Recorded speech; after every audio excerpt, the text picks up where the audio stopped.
7 hours. Okay. You're good. Because people love that, right? Monologue.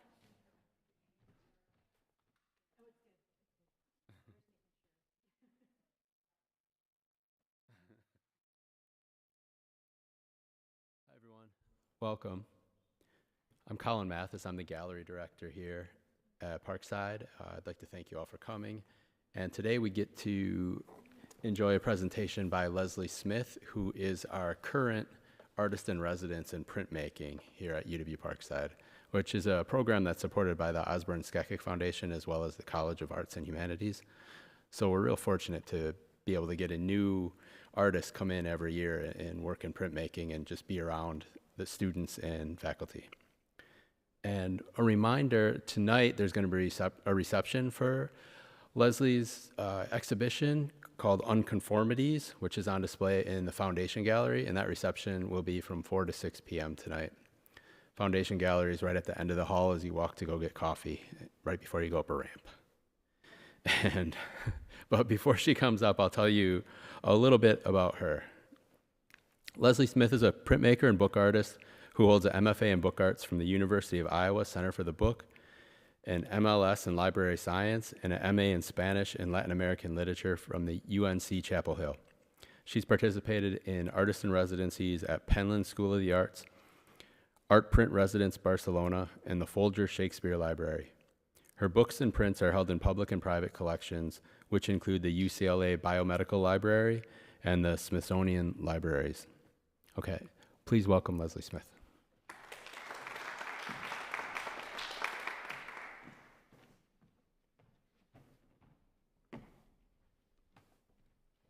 Thanks, Colin. He said he'd keep it brief, and that was great. Before I get started, I just want to say a few thank yous, just because I've been here for 2 semesters, and there are a lot of people to thank, but I'll try to keep it brief. I wanted to thank, again, as Colin mentioned, the College of Arts and Humanities and the Osborne and Sakich Family Foundation for supporting this position that allows me to be here. And I wanted to thank, in general, the art department and all the individuals in the art department. I really appreciate your help and support. Specifically, I wanted to thank Lisa Marie and Leslie for all of their support and sort of organizing and keeping me on the right path. I wanted to thank Lindsay and Carrie for last semester I assisted in their classes, and they allowed me right into their classrooms and let me be a full part of everything, and were really open and welcoming, and I just really appreciate it. It's not easy to let a stranger into your classroom that's kind of your domain. I wanted to thank Becca Robinault. She's a special collections librarian. She's been incredibly helpful to me and brought the materials up here that we'll take a look at later. And I wanted to thank Laura Schultz and Stacy Albert. Laura's from the Environmental Sciences Department and Stacy's from Geosciences, and they were willing to talk science with someone who doesn't know anything about science, so that was really wonderful. And I also wanted to thank all the students I got to work with last semester and the students I'm working with now. My favorite thing is to see students working and doing focused work and making creative work. So thank you for letting me be a part of that, and I really appreciate it. And I need to thank every single last person by name, but I'm going to hold off on that just for the sake of patience. But just know that you are thanked.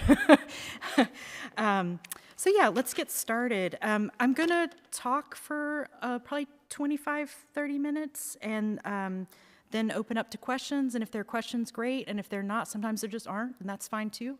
And then I have all of my work is research-based, so I spent a lot of time in special collections here at Wisconsin, or at Parkside, excuse me.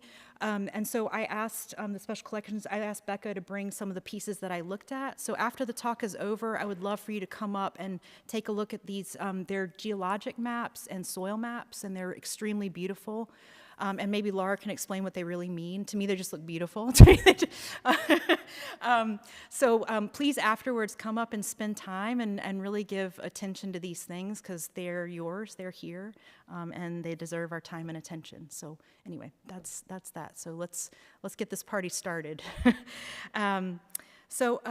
I want to start off by showing a painting by one of my favorite painters, David Hockney, and it's called Mulholland Drive, The Road to the Studio.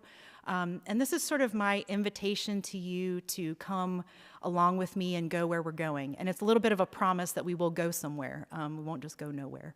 But I love how much he has thought about the road to the studio and basically how important the road to the studio is to the artist, because that's the time to think and prepare yourself for going into the studio. And I just love how he knows it so well. It's become like a piece of imagination and become much bigger than itself. So I'm going to talk at the beginning here about my road to the studio from Ranger Hall to the Rita, which is going to be territory that you know well. So if I come out of Ranger Hall, I cross the road and I veer right past Molinaro and go down what I call the alley. This is the quickest way from Ranger to the printmaking studio, which is very important. You don't want to waste any time winging around the whole complex, right? And so then you head down the alley and take a right, and you go on what I consider to be the backside of the pond. I don't know if the pond thinks that it has a backside, but to me, this is the backside of the pond. And then you head down this pathway, this sidewalk, and then you come to where the Rita and the Wiley meet, that back corner, which is great because you can just slip right in there and right into the print studio. So this is very, very important. But there are also some other important things happening on this walk to the studio. You know, one, I'm walking and I'm thinking I'm going to studio, but there's some other important things. One is Jarman, the Canadian goose. I pass him every day since the weather got warm. I've named him Jarman. He really does not care. It's an unrequited friendship, and I like him a lot more than he likes me. He endures me. But more important than Jarman are these rocks on the way to the studio. They are, it took me a little while before I really started to read the signs labeling them, but these rocks were brought to this place 1 billion years ago by a glacier. And I love that they're called erratic. I loved imagining rocks as being inconstant and kind of wily. But really what happened was that when the glaciers came down into Wisconsin, they were carrying boulders with them, and when they melted, they dropped them where they were. So all the while that I was walking to studio, I was passing these things every day. And we see that you can see here what kind of rock it was, a crystallized granite 1 billion years ago. Cannot fathom 1 billion years, but we try. And these erratic boulders that are out behind the pond. And so all the while that I was walking this way, I was also going to special collections and looking at geologic maps and soil maps. And so it felt like my daily walk to the studio and my research were coming together. We're coming into confluence and really sort of saying to me, like, you're on the right track. This is really what you ought to be paying attention to. So I came here not knowing what I was going to be making work about. I've been making work about environment, but I like to come to a place, especially if I'm an artist in residence, and kind of see what's in the special collections, what's going on around me before I settle into the work. And so previous to here, I'd been at Radford as an artist in residence, and I'd been studying plants. They had an amazing herbarium, and I was studying ferns and thinking about ferns and deep time. And this time, it was clear that the rocks, the geology, and the soil were the thing to look at. And as it happens in Wisconsin, there's an amazing amount of readily available evidence of deep time, just out there for you to see, out there to call your attention and sort of be read by you. So I tried to pay attention. So I did the research, right? Because I don't already know about geology and deep time, so I've got to go investigate. And I am no scientist. I want to be clear about that. So any science folks are welcome to correct me at any time. So I looked at geologic maps showing where the different types of rocks are in Wisconsin, and the different types were created at different times, and basically this becomes like a timeline.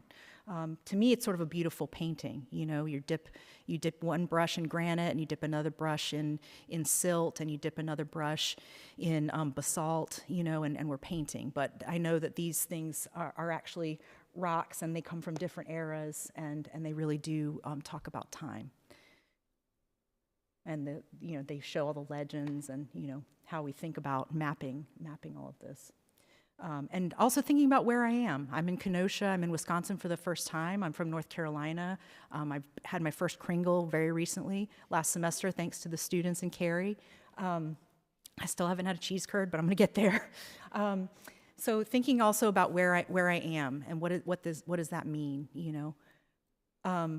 and looking at these old geologic surveys. Sometimes it's good to look at, yes, of course, I could look at current geologic surveys, but sometimes we learn more about the long-held narratives in our culture when we go to the older materials, and so this one was wild. These men spent better part of the 1840s and 50s. They could see the geologic layers more easily from the lakes, because of the erosion. So they would ride around in boats and mark out all the geologic layers. And if you read it, they lost half their crew and they had to restock every year. It was a wild time. So it's not the dry, boring thing that you think it's going to be. There's a lot of death. And looking at these layers that are just sticking up and ready for us to see, and what those layers mean. That these are eras in time. The Earth is continually resurfacing itself, and each layer is an era in time. And then here are the soil maps. Laura was really kind to come with me to special collections and talk to me, because I don't know anything about soil either, loam and clay and what all these things mean. And I kept asking her, I was like, what does this look like to you? I was like, this just looks like, again, it looks like a painting to me, an abstract painting. I was like, what does this look like to you? And she, of course, sees the kinds of soil and their makeup and what they do and how old they are. And I didn't realize how old soil is. It also is millions of years old. I'm just like, oh yeah, dirt. Yeah, that comes from yesterday, right? So that was really wonderful to go with her down to special collections and look at these soil maps. So for a long time, I've been thinking about the book of nature, and that's a really old Renaissance idea that all of nature is a book, and that we should be reading that book all of the time, right? A lot of times we ignore that book, we forget to open that book, but really we should be reading that book. And so I've been thinking about that. And so to me, these rocks, these soils, these geologic formations, these are the book. This is the book to be read, right? And trying to read it and trying to understand how to read it. So in previous work, I was thinking about nature's writing. Like what if nature was writing in fern fronds? What if nature is writing in roots? And how do we read that? Sort of trying to think about it in my own way. I'm a book artist, so I always think in book form. I can't get away from book form. My friends tell me I'm always typesetting no matter what, and I think I am. And then also looking at the resources in the library. This is from the book that's up here, The Geologic Study Where Many People Died. And trying to understand what this means, both in a scientific way, like what are the parts and pieces here, but then also what it means in a larger way, to us as human beings on the planet. And then thinking about the actual thing itself, right? So there's the way we represent it and think about it and study it, and then there's the thing itself. So this, I'll be very brief. This is an unconformity, and that's what the exhibit is called. It's a very basic idea in geology.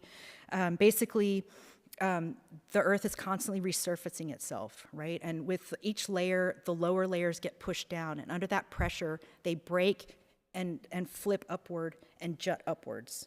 And then they get worn down by erosion, and then a new layer starts to form on top of them. So hopefully you can see that here, where the older layer has flipped, juts up, and then the new layer is forming on top of it. And that's how deep time was discovered. The scientists in Scotland thought, how long would that take for those things to be pressed down, flip up, erode down, and then eventually have other layers come on top? And when he thought about that, he's like, there's no way that the Earth is only a few thousand years old. It has to be millions and billions of years old. So I like this idea of two eras coming into contact with each other.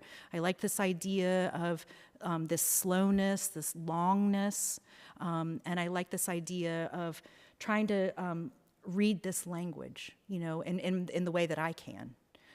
So I decided to try to speak in unconformity. So thankfully, there's a second bedroom in my apartment in Ranger Hall. So I screen printed with a clay slip, rock formations onto paper. I cut them out, and then here I am trying to speak in the language, right? I have several different kinds of rock on the wall. Thank goodness for that second bedroom with a really big wall on it. And then here I'm starting to move them around. I'm starting to try to gather things together. How am I going to speak in unconformity and learn this language? I used to be a language teacher, so I'm language obsessed. And then here we go. We might have a short sentence, right? And then we might have a sentence with a longer sentence, maybe a compound sentence. And then maybe we've got either a run-on sentence or a very tiny baby paragraph. So I'm trying to understand in my way, because to me, making is thinking. Thinking is making. So this is the way for me to kind of understand this language. So I'm trying to read down into the earth, and then I'm also trying to read across, because the soil goes across, and it is equally important.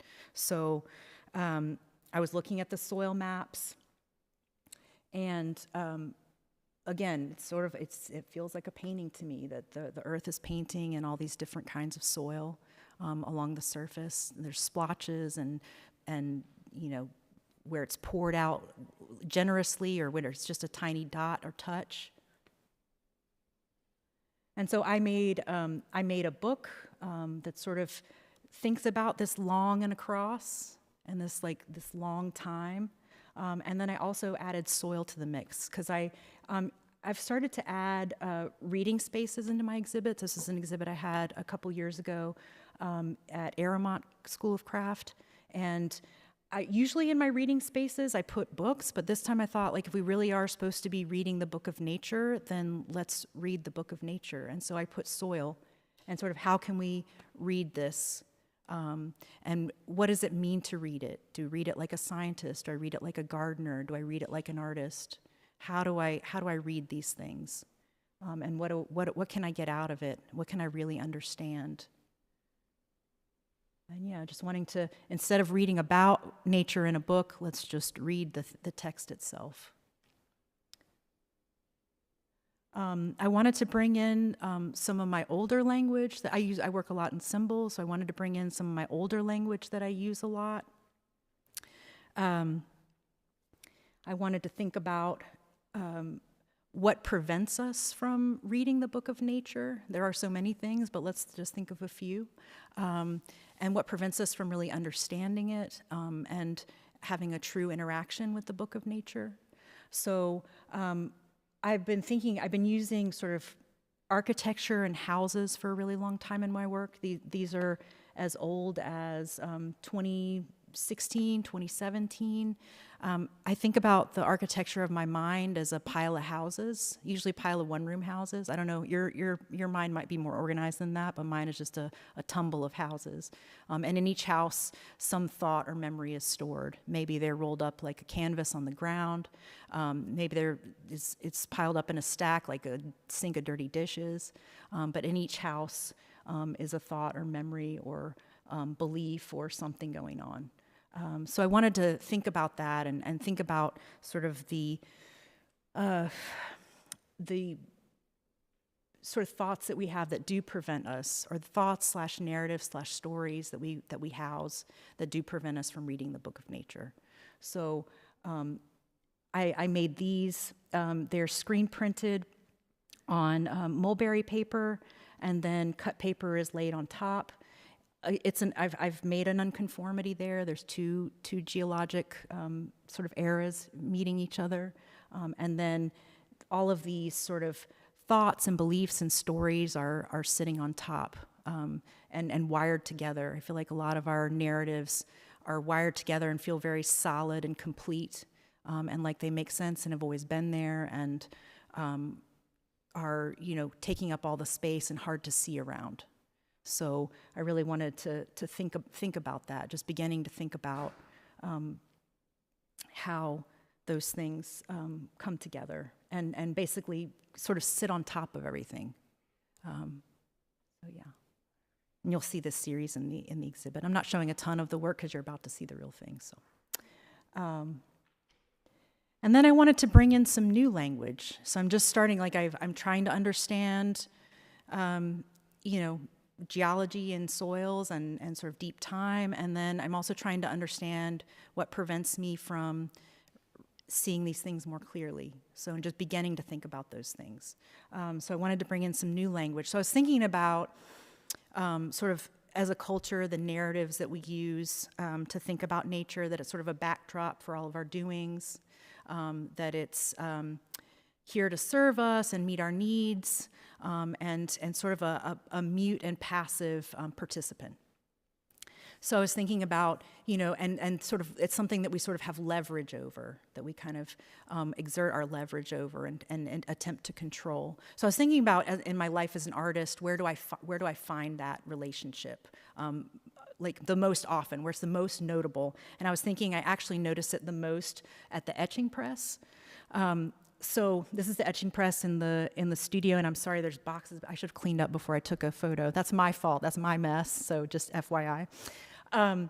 The studio is really nice. But the place I notice it the most is on the etching press. And if you'll notice, there's this gear system on the side, and the bottom gear runs the table or the press bed.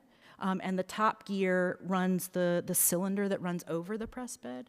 And so this gear system allows both of those things to work in tandem so that the press bed is passing underneath as the cylinder is passing over. And the cylinder is basically a giant 1,000-pound rolling pin. So you've got a table with a rolling pin on it. And these gears allow those things to work in tandem so that everything is working at once and you get nice, even pressure on your print.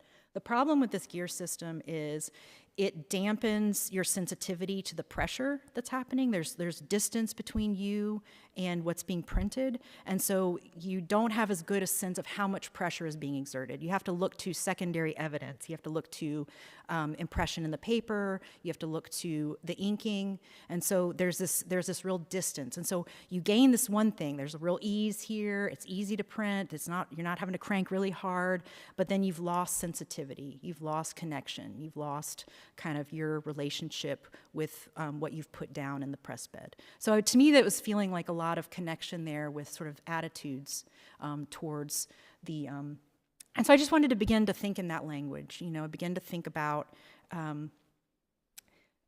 my relationship with the Book of Nature and these attitudes that I find in myself. So, and here just showing a little closer look at the gear system, which is really handy. It's really handy, but my students know it's really hard to tell if you've got the pressure right. Sophie, can I get a witness? Thank you.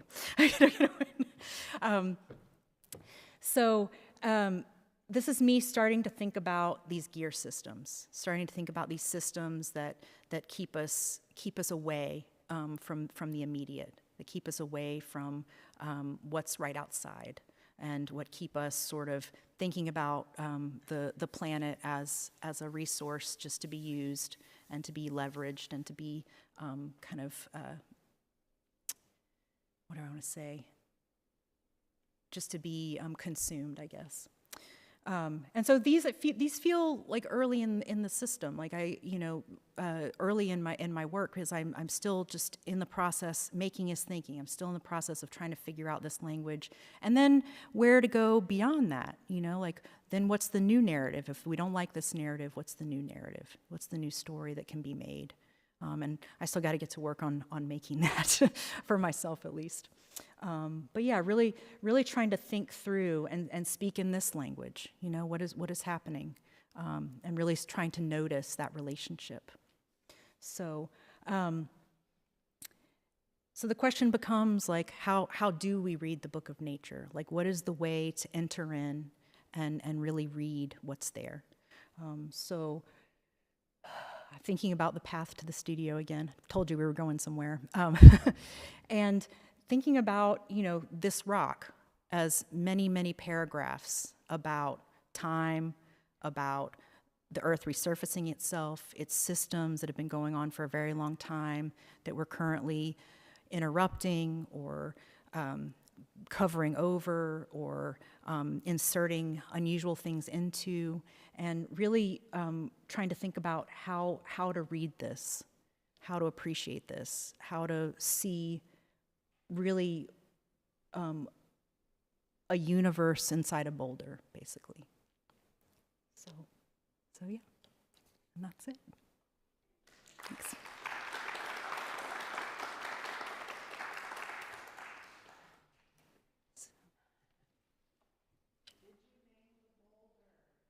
I should have. I should have named the boulder. Only Jarman got, and Jarman does not care. Does not care.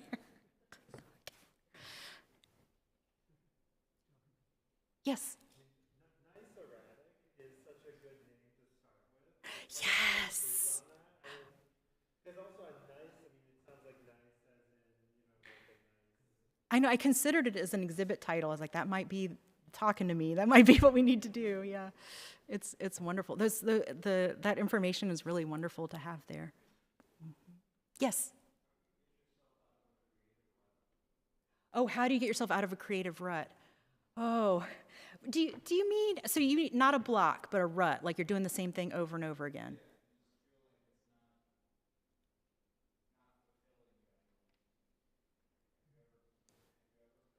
Oh, I felt every last thing. Yeah, every last thing. As I tell my students, there is crying in art. A lot of times, what helps me a lot is going for new source material. Kind of getting yourself into a different universe. And I really believe sort of that we are sponges, and if you take really good input in, something is going to come out. It's a really great system we've got going on here. Oh, this is a good machine, right? So I would really suggest new input, and that could mean research, that could mean looking at a lot of art, but you have to watch out. There can be too much input. You have to really focus it, or you can just become overwhelmed, and everything kind of is infinitely interesting. So you have to put some parameters around it. And also really taking art every day. Like if I could, I would, I shouldn't say this, I would tie my students to chairs and make them look at good art all day long. So it really matters what you're putting in. Does that? Okay. Yes. I have a question about tables. Can you go back to the installation shop for the Sure. for showing the gallery? I'm curious. I like the tables a lot. I'm curious if you made them, or if you didn't make them, where you found them, and if you put if that was if like the features of the table was something you thought about when you were designing the exhibition. Really great question. Sorry, I'm getting there. I apologize. This is taking a moment. So this one or this one? No, I was thinking about the one at Parkside, but Sure. the previous one. Sure. I'm working on this idea. I've been trying to put a reading in space in most of my exhibits because I want a gallery to be more than a pass-through zone. I want people to stay and linger and feel like it's a place that you can actually be and have a conversation or exchange ideas. So this one, it's an early iteration. They're mostly thrifted. The chair, I did take a woodworking class, and the chair on the right I did make, but I was really bad at it, so the teacher had to help me a lot. You want me to enlarge it? And then the one here, I found a design I liked, and I had someone build it, and I had two of them made, and I've used them in one other exhibit, but the last exhibit, I keep trying to move things forward each time. Like the last exhibit had just trade books in it, so it was just printed books, and this time I wanted it to be more of instead of a satellite library, I wanted it to be more of like an art piece in itself. Yeah. These tables, they look to me like part of the point of them is to display the way that they're made, right? So there's that thing that's holding up the leg, that's like, and it's sort of shakery, but then it also notice they look like they're made out of like sanded plywood. Yeah, it's yeah, I think it's a Baltic birch plywood. Yeah. Nothing but the best. Nothing but the best. But I'm sorry, go ahead. Plywood is an interesting material. It can be really beautiful. I was kind of surprised. Rem Koolhaas, there was a whole thing like 10 or 20 years ago when you saw like a lot of big architects using it, but they were not using stuff you got at Home Depot. Yeah, but so it's got this beautiful grain to it, but it is also highly processed, and it's glued. It's different layers that are glued together. So it's sort of interesting at the intersection of like the natural and the artificial. I think the reason it has so much sort of support and obvious, like its design is so obvious. One is I needed it to be able to fold down so I can travel with it, so all of it folds down. And then two, the design that I chose, because I don't know anything about woodworking, it was not the person I showed, the person that built these for me, he said to me, the design that you like is not meant for humans to be around. Like, it was one of those things like set up by an architecture firm that like if no humans breathed on it, it would be fine. And so he had to do a lot of sort of reverse engineering to kind of get what I wanted. So that's, I think, why there's so much kind of, he said it might be a bit over-engineered, just FYI. Yes?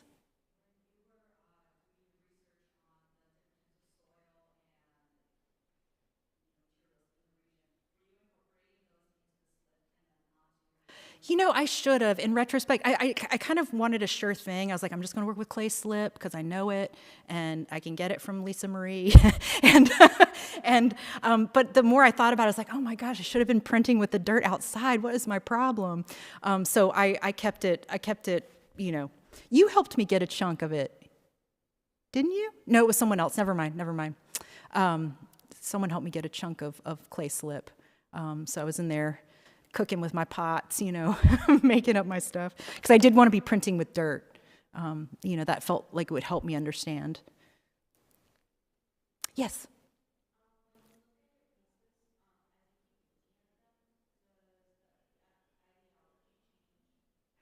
Yeah.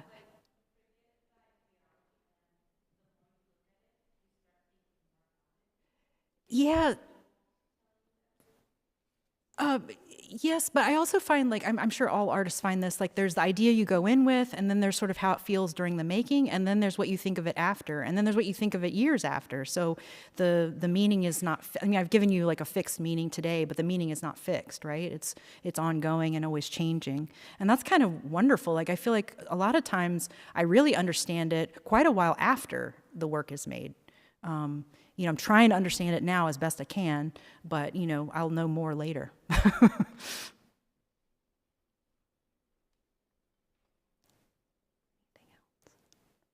These are such good questions. Thank you so much. Yes, Leslie.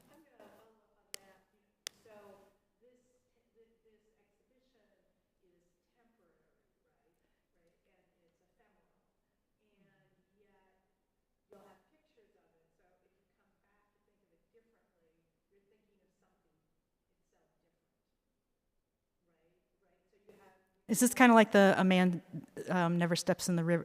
What is that? That thing that you can never step in the river twice or something? Heraclitus?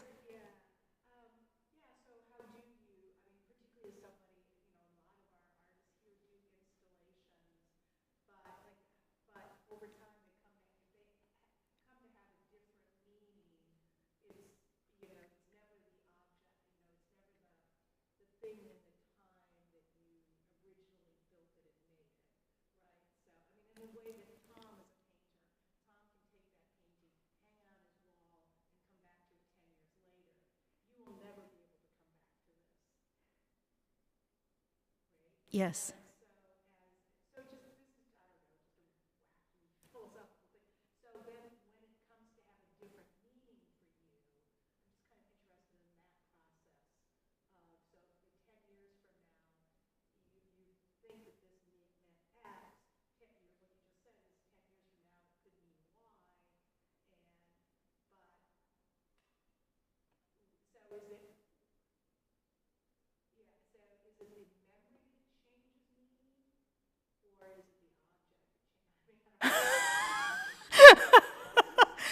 this is really good. I got to work. I got to get out my gears and my houses and work on this.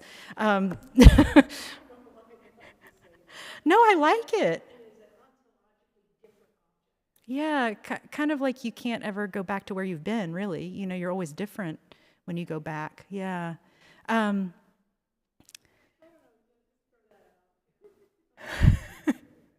um, my relationship with the objects changes because I change, right? And also once it's done, it takes on a different life. Like once it's, done. Nothing's ever done. Once it's done-ish, it takes on a different life and a different meaning. You kind of get to step away and see it a little more clearly. But then also, I was thinking about the exhibit. Has shown in multiple galleries, and every time it's been hung differently, and every time it feels different. So I think both things interact to change the way you think about the work. So the space that it's in and your relationship with the object itself. I'm actually really thankful.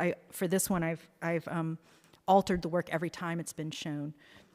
And so it's almost been an opportunity to revisit it and have a new feeling about it and alter it and kind of not update it, but have it feel in the now, I guess, and put it up again. Yeah, she couldn't, she told me she couldn't make it yet.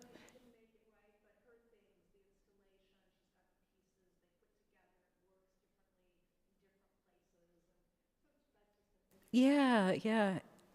It's kind of nice to get to experience that sort of ephemeral quality, because artwork can get really heavy, in terms of like it's these objects that you're carrying around with you, and if they're not showing somewhere, they're sitting in a closet or under the bed or wherever, and that can get kind of heavy, and you feel like this responsibility for stewarding these things, and this is kind of nice. It feels a little lighter to me, and I'm kind of grateful for that.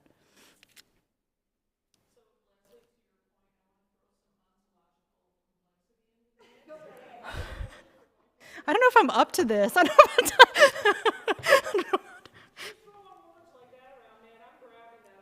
Great, bring it on.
Okay, so the question is it the same or is it not? Is that where we are? Is that where we are? Is this the same? Is it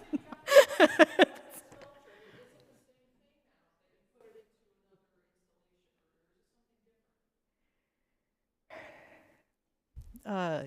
Yes. No, just kidding. um,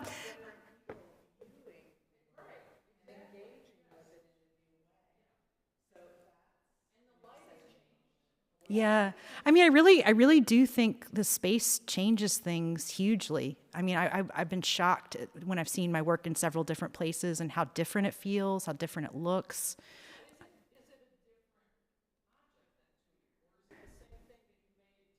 I feel like it's just gained different layers or different aspects. Like maybe,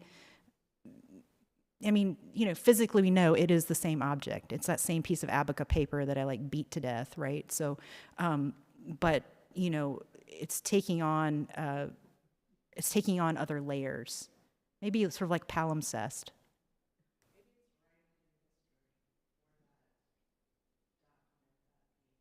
Yeah, let's keep it in the book zone. That's my zone. Yes, my zone.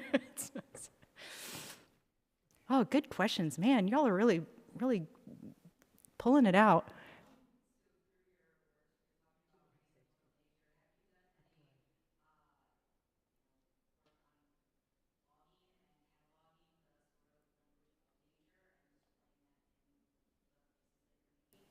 Oh, like data collection? Oh, explain that more to me.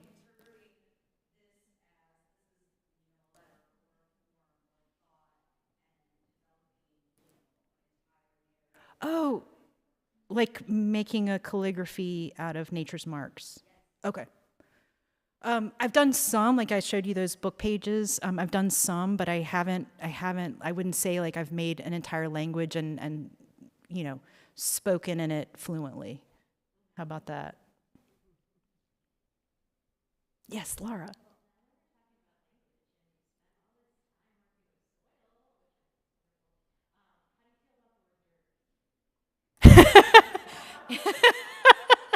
It's a dirty word. No, I'm kidding. I had to. It was low-hanging fruit. Sorry. Um, uh, really unspecific?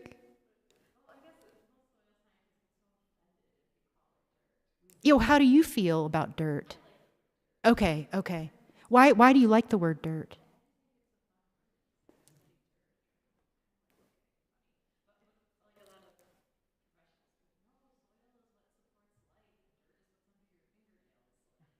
Oh, like dirt is a low down thing. Okay, I didn't realize. Okay, okay. I didn't, but I do find the dirt here, if I may use that word, really beautiful. It's black and just really beautiful. At home, it's red, and just soils your clothes basically, and stains them forever. So it's just gorgeous. Yeah. Yes.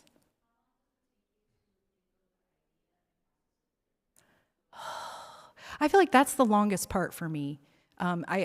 Sometimes I feel a little weird about that. I'm like, an artist should just go in and just, feel it, But I do a lot of, I did a lot of reading and research to feel comfortable. And to me, the research is to help me arrive at an idea that I would not have if I didn't do all that reading and thinking. Like if I'm just, I feel like there's the me that's like sitting on my couch and sort of inert and the usual thoughts that are going to happen in that circumstance.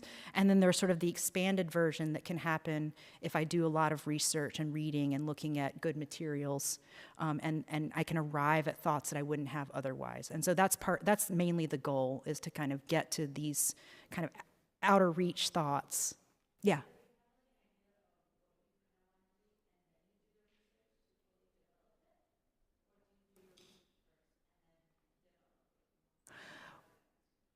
Well, I knew I was going to do something because I'm in a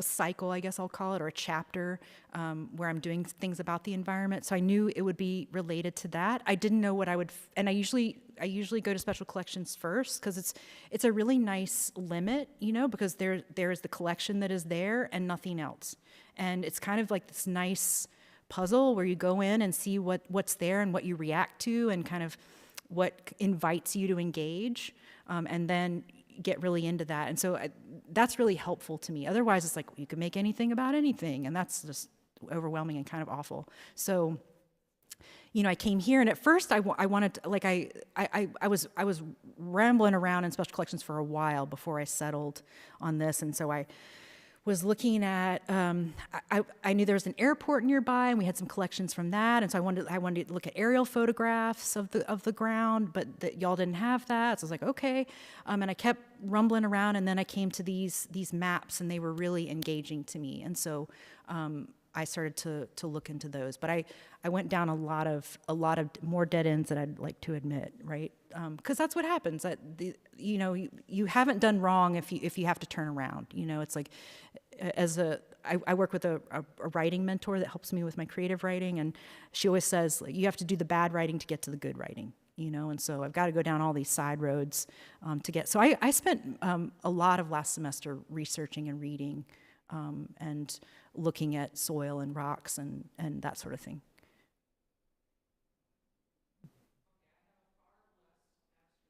Oh, thank goodness.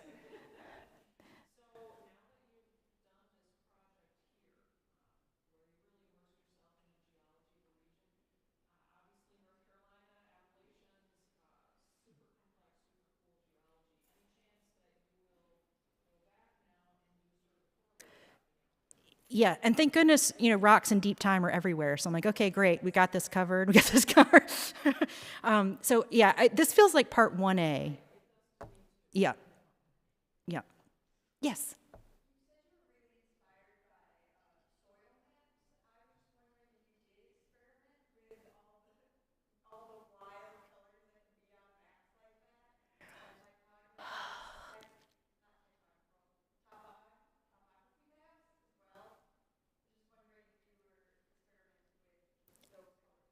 Oh, if I was pulling colors from those maps, I kept in sort of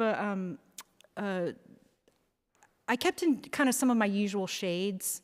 I stay away from neon, and so I that wasn't what I wanted to focus on. Like that's the other thing that happens is you have to decide what you're going to pull from. You can't pull from every aspect, and so I decided not to have that be part of the input. But it would have been a good input. I mean, I could have decided to do that and gone down that all the way down that road, and it would have been a good road. Yes. I was curious about the etymologies of soil and dirt, so I looked That's for Laura Schultz. but sure, go ahead. Okay. Sure, go ahead. soil comes from Greek and Latin words that mean way of life. So I started Oh, I didn't know that. and dirt comes from an Old Norse word for poop. Oh, well, they're all connected, right? Yep. It's interesting, but I mean that does sort of explain why people. Oh, the hierarchy of the words. Yes, yes, yes, yes.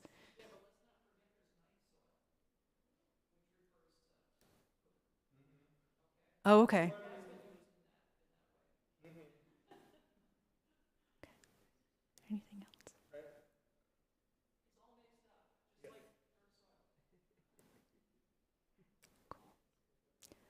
All right. This feels like a natural close. Thank you so much. And thank you for the questions. These were awesome. I feel honored that I got such good questions.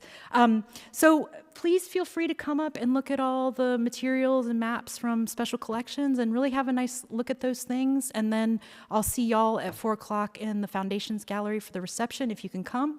And thank you so much for coming today. I really, really appreciate it.